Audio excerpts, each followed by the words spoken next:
Okay, Rod Henry, International Marketing. This is Chapter 2, Walkthrough. And again, what I'm going to do is, this is not a substitute for the text, but just kind of a brief overview of the chapter. Should you decide that you find this of value to you, let me know, so I'll continue doing these.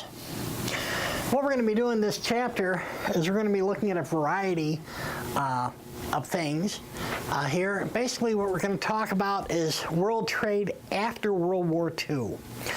And we're going to talk about why it's important for balance of payments for a nation's economy. Talk about types of protectionism, trade barriers. Talk about Omnibus Trade and Competitiveness Act and the influence of that. Talk about the GATT, World Trade Organization. Then the IMF and World Bank Group. So first of all, trade barriers. If you're an international marketer, you have to be aware of and deal with trade barriers. These can be tariffs, explicit fees placed on products, or non-tariff barriers. The fact is, in business, in any type of competitive enterprise, what will happen is, if there's one barrier put in your way, you're going to find another way to deal with it. Or if you want to have a barrier placed to keep something from happening, you can find all sorts of creative ways to come up with other ones. Countries continue to use non-tariff barriers for a variety of reasons. We'll see what they are. The tariffs, formal tariffs I would add, have reduced considerably in recent years. So here's just a quick overview of the U.S. Top trading partners.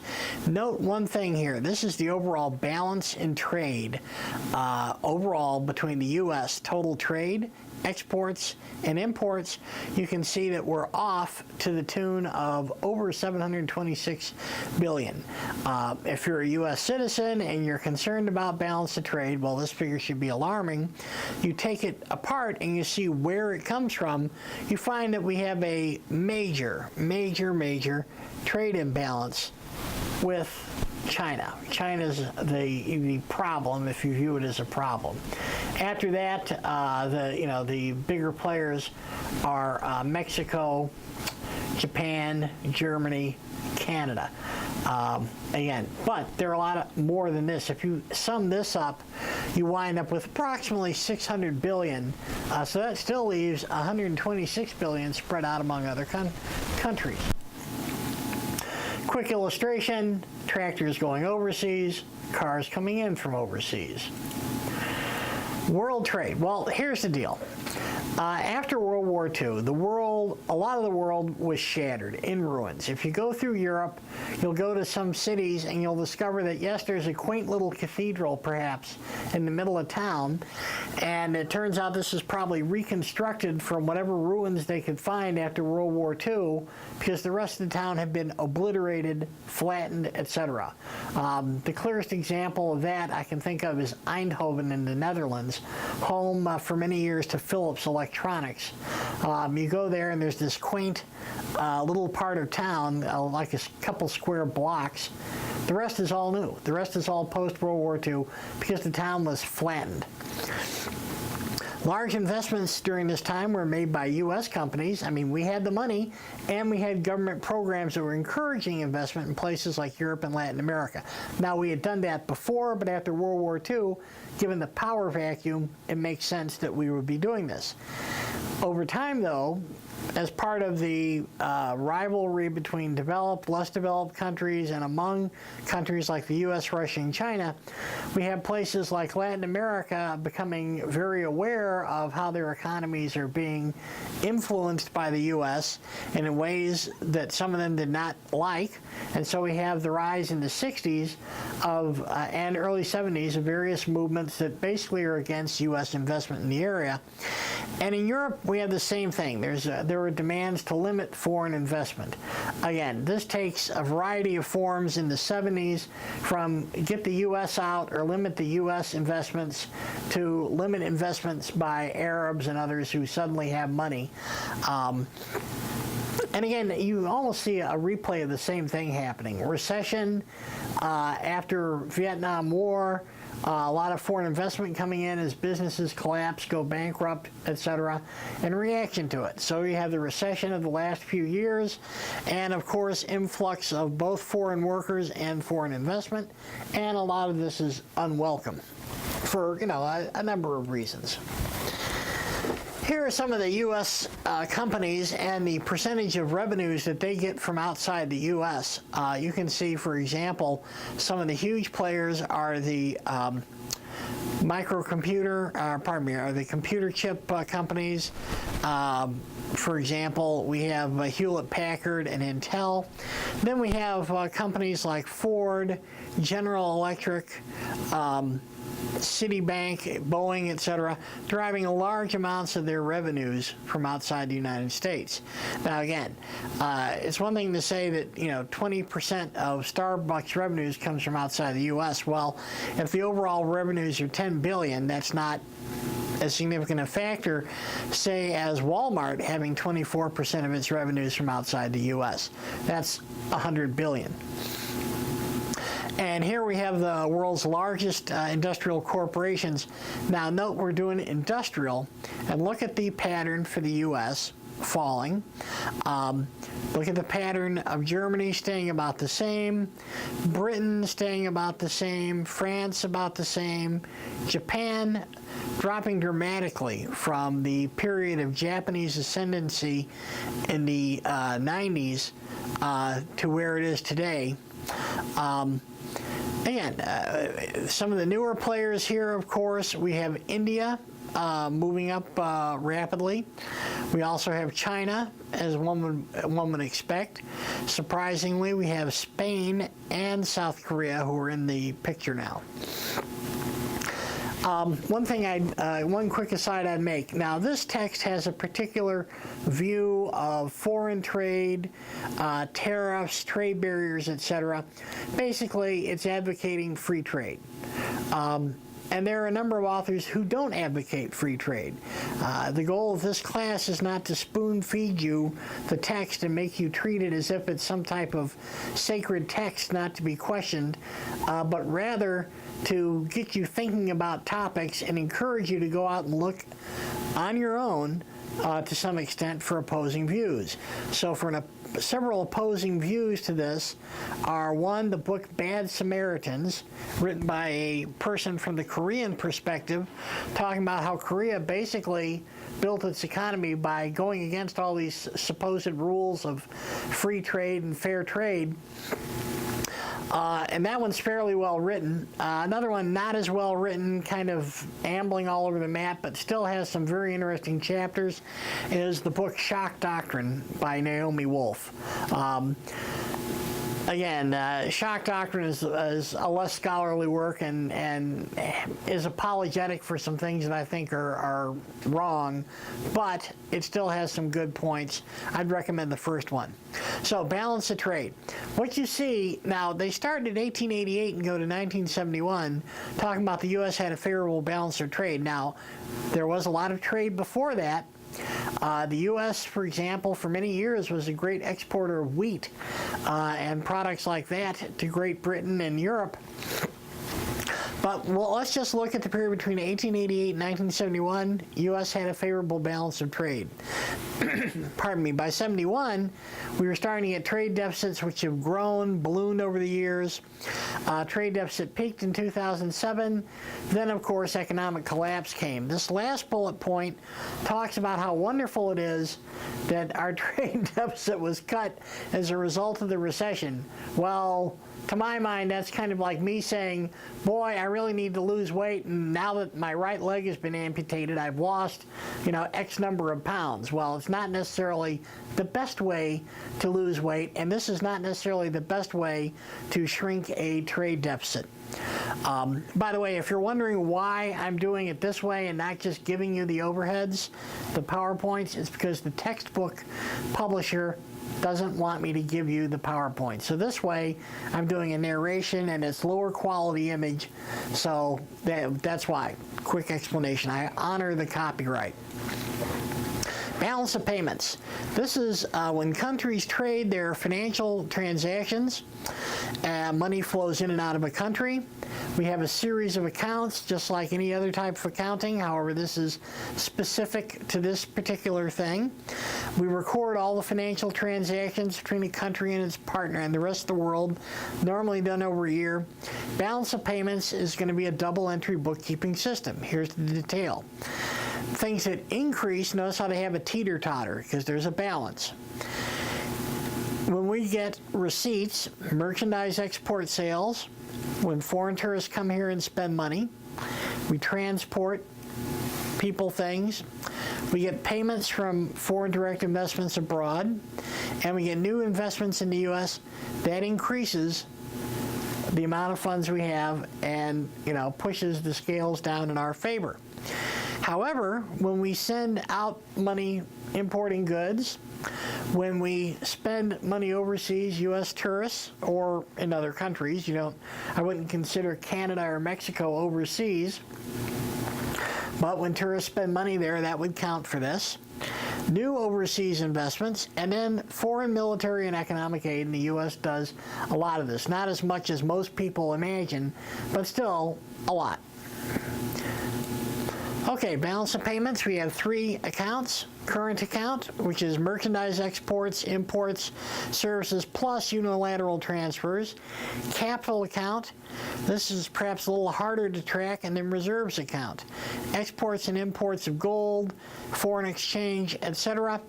And current account is normally what we're looking at, what most people are focused on. When you watch the news, hear the nightly business report or whatever, you're going to be hearing normally about the current account. They're not going to be going into great, although during the recession, the reserves account has gotten a lot of attention. Just 2011 balance sheet for the U.S.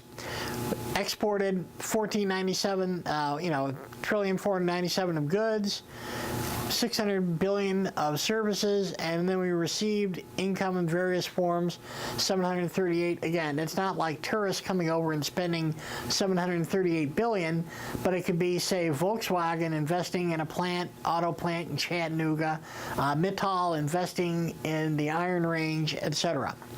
Goods, this is where the account is out of whack. That is, if you're, following this for the U.S., that is, we've imported far many more goods than we've exported, and that's a problem.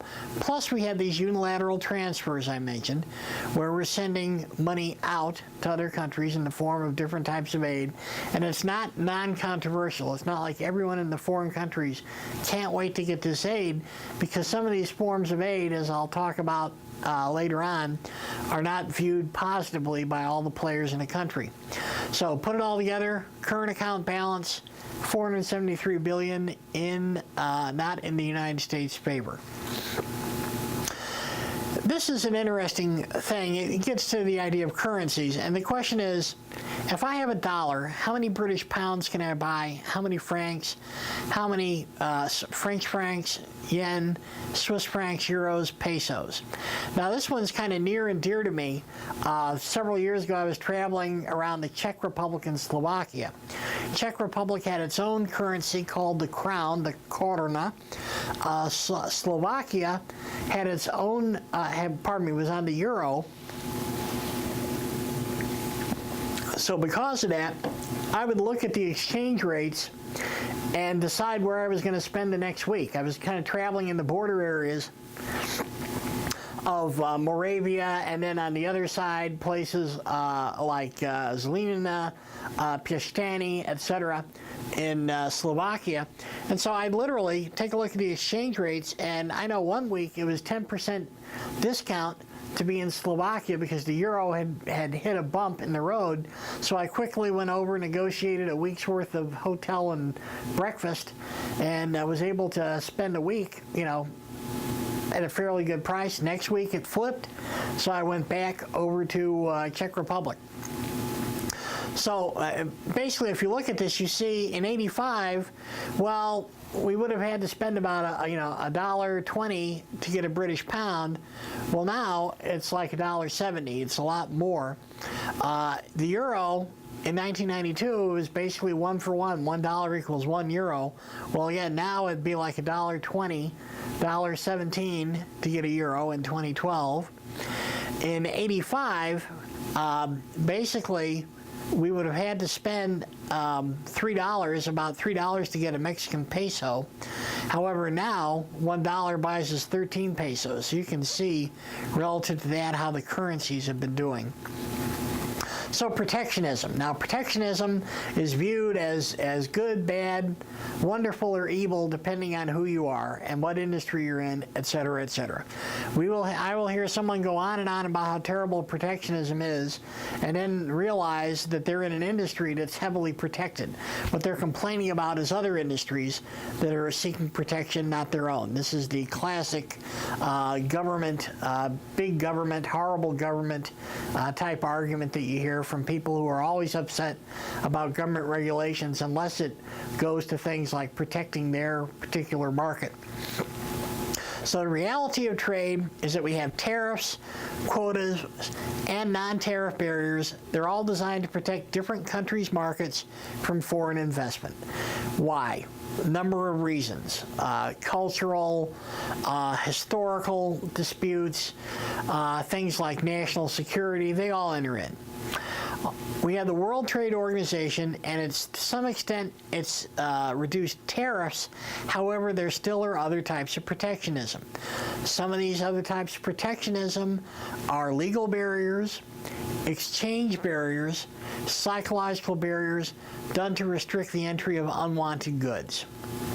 So why protectionism? Maintain your employment, reduce unemployment. Increase business size. You want your business to reach a certain size. Retaliation for what other countries have done. Protect the home market. Trying to keep money at home. The United States has not been in the situation a number of other countries have been at, where they have bad currency problems. That is, their currency keeps being dragged out of the country.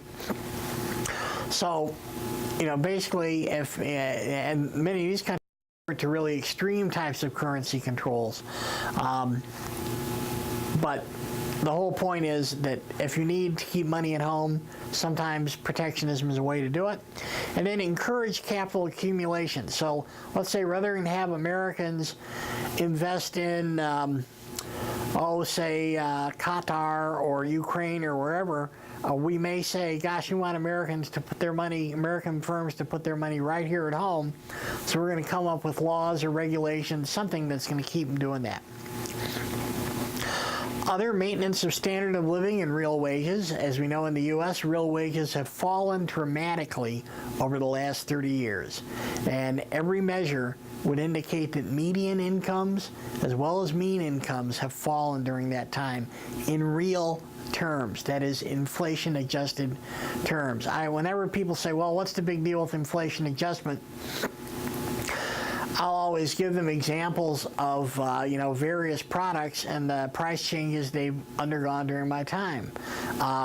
For example, first gallon of gas I bought cost 36 cents, and the minimum wage at that time was $1.60. Gallon of gas now, last time I went to the pump, almost 10 times, $3.50 for basically the same product. Actually, if I wanted to buy the same product, that would be the 91 octane, and that would be going for over $4 or around $4. So that's about 10 times increase. Minimum wage was $1.60 then. Now in the state of Minnesota, it's $6.40, $6.50. So basically, the minimum wage has gone up 3 times. The price of a gallon of gasoline has gone up 10 times. The difference between that purchasing power is basically what we're talking about with real wages. Now, the formula is more complex than that, but you get the general idea. We want to conserve natural resources, okay? So, for example, and they're not just in the U.S. There have been a lot of battles over different mining schemes in Canada. We have the tar sands issue in I want to say Alberta. We also have rainforest issues in places like Malaysia, Indonesia, Brazil, etc. We want to protect an infant industry. Industrialize. If we're a low-wage nation, we want to find a way to industrialize, move from just producing raw materials for export to actually doing value-added type things. And then national defense. I mean, it makes sense that, say, a country wouldn't want its missile system, defense system, produced by a country that would either sell it to an enemy or has the possibility of becoming an enemy. Similarly, things like, aircraft, other types of military hardware, communication systems, etc. A lot of these, and even food supplies and other esoteric things, wind up being hoarded or controlled in terms of national defense. So what are the impact of tariff tax barriers? And again, some of this is controversial, some of it isn't. You'll have to read more on it. Tariff barriers tend, and they're using the word tend here for a reason, tend to increase inflationary pressures. If the market supply of something is limited, that can increase price. Special interest privilege, and special interests are everywhere. Years ago, I had to do a research project on Dude Ranch, basically. And so I was trying to find out where I could get information on horses and horse riding. Went to the Washington, D.C. phone book, looked up political action committees, and right off the bat, I found 3. I found U.S. Western Riding Association, U.S. English Riding Association, U.S. tack and tog manufacturers, people who make bridles, saddles, that sort of thing for horses. Right now, as we speak, by the way, they're probably, lobbying against the import of cheap Argentinian saddles or whatever. Government control and political considerations can increase in the economy, and the number of tariffs can increase because of reciprocal activities. You put a tariff on my goods, I'll put one on yours. Tariff barriers tend to weaken balance of payments position. Again, tend to. Read that Bad Samaritans books for more on this. Supply and demand patterns, international relations. They can start trade wars. Trade wars many times become shooting wars. The run-up to World War II in the Pacific is quite interesting, as a lot of that seems to be jockeying, vying over trade routes, natural resources like rubber, oil, tin, etc. And so again, some people would say that trade wars wound up resulting in shooting wars. Tariff barriers tend to restrict manufacturers' supply sources. Makes sense. Choices available to consumers. I have had Cuban cigars in Europe. I don't know if I'm supposed to or not, but can't get them in the U.S., so that's off the menu. And then competition overall. Okay, let's talk about types of non-tariff barriers. One, there's specific limitations on trade, quotas, i.e., we can only have so much of a certain product sent in per year. Another, import licensing requirements. If you are going to import, say, tobacco, you have to have certain requirements, you have to meet certain tests.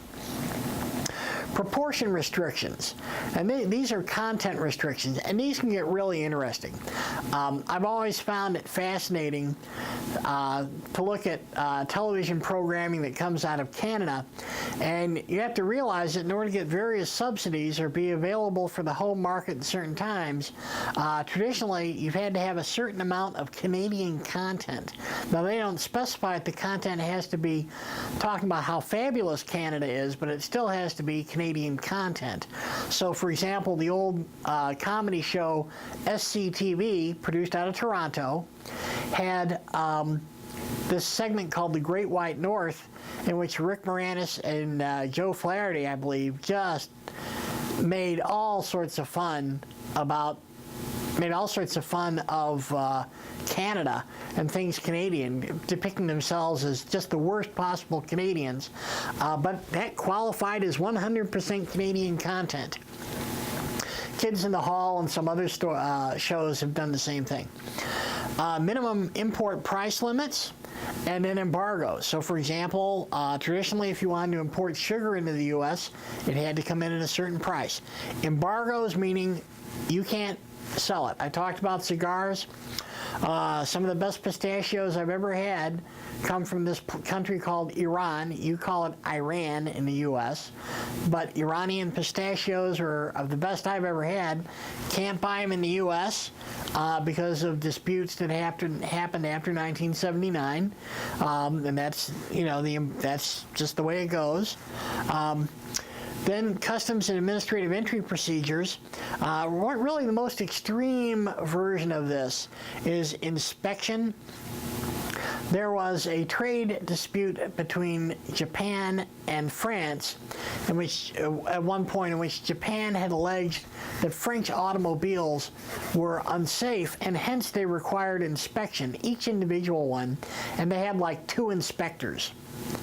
Well, the French quickly retaliated by saying, we've had complaints about Japanese cars, so we have 1 or 2 inspectors who will be available to inspect all your cars coming in. Needless to say, this put a chokehold on imports, and somehow the safety issues were quickly resolved.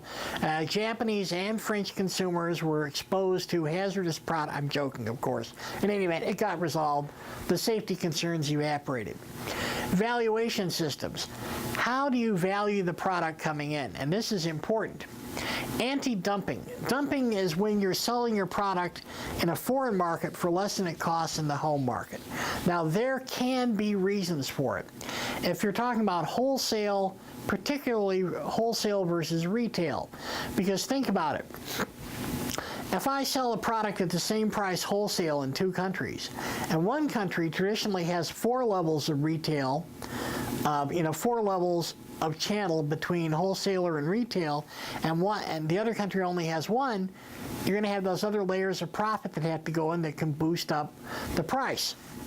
So, but in any event, anti-dumping, and this is where a lot of foreign aid disputes and agricultural disputes come in, because the contention is that a country like the U.S., through various farm support programs, ag support programs, like cheaper ag insurance, flood insurance, et cetera, whatever, the allegation is made that we allow our producers to sell at unusually low prices, forcing out other countries' farmers. Tariff classifications. Is it a finished product? Is it an unfinished product? Documentation requirements, and then different fees. Standards, and these can be standard disparities. And some of these standard disparities are quite, reasonable. So, for example, how good does the safety glass have to be in an automobile? Do you have to have airbags in an automobile? What quality do the brakes have to be? How about the lights? I think most reasonable people would say, okay, there might be a national interest in these things. On the other hand, you can have some unusual standard disputes. I'll get into one of these later on in a presentation about a product called Slivovitz. Intergovernmental acceptances of testing methods and standards. So, for example, one government certifies, say, that the product is fit for consumption. Another government may reject that based on its differential testing methods. And then packaging, labeling, and marketing. If you use vitamins or nutritional supplements, the U.S. has a really unusual loose nutritional supplement vitamin labeling law. It came about due to the efforts of a senator named Orrin Hatch in the late 80s, early 90s. And it's really kind of loose. Compare vitamin supplements made in the U.S. with vitamins or nutritional supplements made in Germany. Germany has a much tighter labeling law. Similarly, what we're seeing now are a variety of efforts to label things for genetically modified content or natural or organic. And there are international battles over what this means, national and international battles. So that one is interesting, and there's a lot of consumer interest in these. Then, okay, government participation. I was talking about how the state of Minnesota passed a law that demanded that the government buy only flags that were made in the U.S., U.S. flags made in the U.S. Export subsidies. Does the government do things to make it cheaper for its firms to export than, say, other governments? Countervailing duties, is kind of think of tit-for-tat duties. You do it, I do it. Domestic assistance programs. Again, you can have a firm that has much cheaper means of production than another due to various types of assistance within the country. Charges on imports. We could require all sorts of unusual deposits. Special administrative fees. Extra duties required perhaps for other inspections. Import credit discriminations, variable levies, other types of charges, and then border taxes. Another, voluntary export restraints. And you see these happen all the times in a way to avoid trade wars, and this is like orderly marketing agreements. That is, you can only have X amount this year, next year you can sell this amount, etc. Classic example of this was the early 80s and the desire of U.S. automobile manufacturers to limit imports from Japan. And so what you had happen was this agreement between the U.S. and Japan that only so many cars would be imported per year. Interestingly enough, this is what coincides with the rise of the small truck as being the equivalent of a car, because the Japanese manufacturers figured out, well, there's a market segment that would love to tool around in a two-seater vehicle, 2 or 4-seater vehicle, and they want it made in Japan, and we can put all sorts of stuff on it. So you have firms like Subaru jumping into the market at that point with their, Subaru and others jumping in with basically light trucks. Okay, here are monetary barriers. One is block currency. That is, you simply can't you can't exchange national currency or seller's currency. By the way, this is what leads to all sorts of barter type arrangements where, okay, I'm going to give you 5,000 automobiles and you're going to give me 5,000 tons of cocoa or whatever would be equivalent price. Differential exchange rates. I've seen this a number of times traveling around. First time I traveled abroad in a big way, other than just, dipping into Canada or Mexico, is when I went to Egypt in the 70s, and they had, as I recall, at least 3 different exchange rates. One was, you're a tourist, you get a good rate to spend your money at the pyramids, Valley of the Kings, take in the floor show at the club. That was one rate. Next was a kind of student government rate, which was, a government rate, which was, okay. And then there was a business rate, which was not as good. Why? At that point, Egypt was attempting to build up national industries. They had their own version of an automobile, they had their own version of a machine gun, they had their own radio, a whole bunch of stuff, some of which is still with us, most of which has vanished after trade was liberalized following the peace deals in the late 1970s, early 80s. Government approval. And this is where you may need actual permits to exchange, to import foreign goods. Why? Because there's a severe shortage of foreign exchange. And you see all sorts of unusual things happening here. At one point in the early 80s, I knew a student from Ghana who was returning home, and he was filling his suitcase with cocoa. Now, Ghana exports cocoa. And I said, what's the deal with this? Why are you doing? They did not have cocoa in the home market. Every bit of it was intended to be exported so they could get foreign currency. They did not have enough currency to buy things like tires, gasoline, etc. They were in a horrible situation, and so he had to buy cocoa that had been exported from Ghana to the U.S. and refined to bring it back so they would have cocoa to use for their traditional meals and foods that had cocoa as part of them. Now, we have the Omnibus Trade and Competitiveness Act of '88, and the idea here is that they're going to ease trade restrictions, trying to deal with injustice in trade practices, because it was felt that, you know, the U.S. was being blocked in a variety of ways. This was dealing with trade deficits, protectionism, and overall fairness, and it didn't work as well as it was intended, so again, it was dealing with market access, export expansion, import relief. So what we have next is GATT, General Agreement on Tariffs and Trades.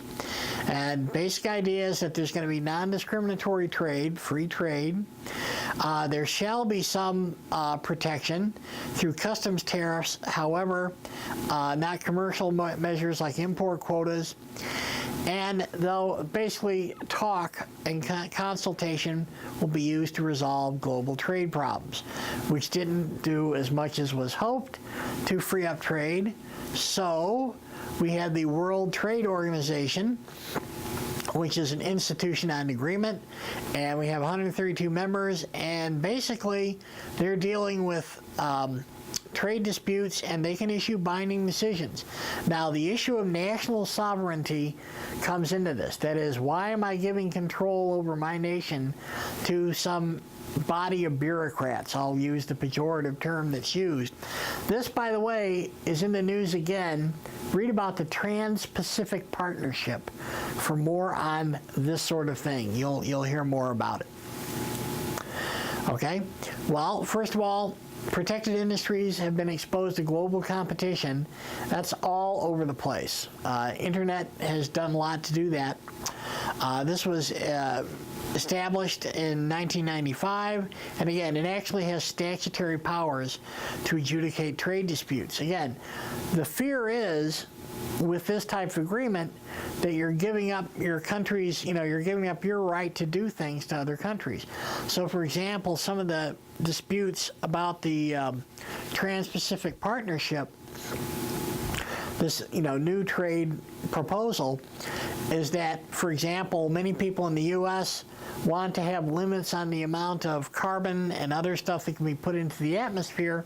Well, it's felt that any ideas that the U.S. has about this would be totally brushed aside by countries, let's say if you have a panel composed of China, India, and Brazil, countries which are trying to industrialize, increase their level of industrialization, and they've really kind of put pollution concerns on the side for now, that they would just say, forget it, your national concerns not our concern.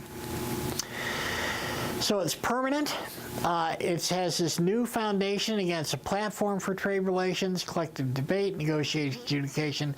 The whole idea is that you can settle it faster, and it has evolved other forums, other things as well. Lastly, International Monetary Fund and World Bank. Again, the whole idea here is to maintain and help countries become economically viable. And they try to maintain stability in financial markets and assist companies that are seeking economic development and restructuring. What do we mean by restructuring? Greece. Greece has just been restructured. And other countries have had to go through this in the past. And sometimes they use the IMF and the IMF's rules. Other times they don't. Again, so there's a bit of controversy about the IMF, who it serves, how it serves, etc. But the whole point is this is what they have done. So lastly, we have, two kind of hokey protests against global institutions. But I would add, it goes beyond this sort of thing where we have these, one, we have an act of terrorism, and one, we have this kind of cheesy art display. But here's an example of real-time protests against internationalization, globalization, global trade. That would be the recent elections in the European Union, where we have countries like Netherlands, Great Britain, France, etc., having the rise of what would be called isolationist parties, headed by people such as Geert Wilders in the Netherlands, or the UKIP in United Kingdom Independence Party, who basically don't want part of the European Union, and a lot of it's based on perceived economic problems, i.e., you got to keep all those Polish plumbers out of Great Britain, or keep all those Turks out of the Netherlands, etc., etc. So there's a quick walkthrough. I leave it with that, and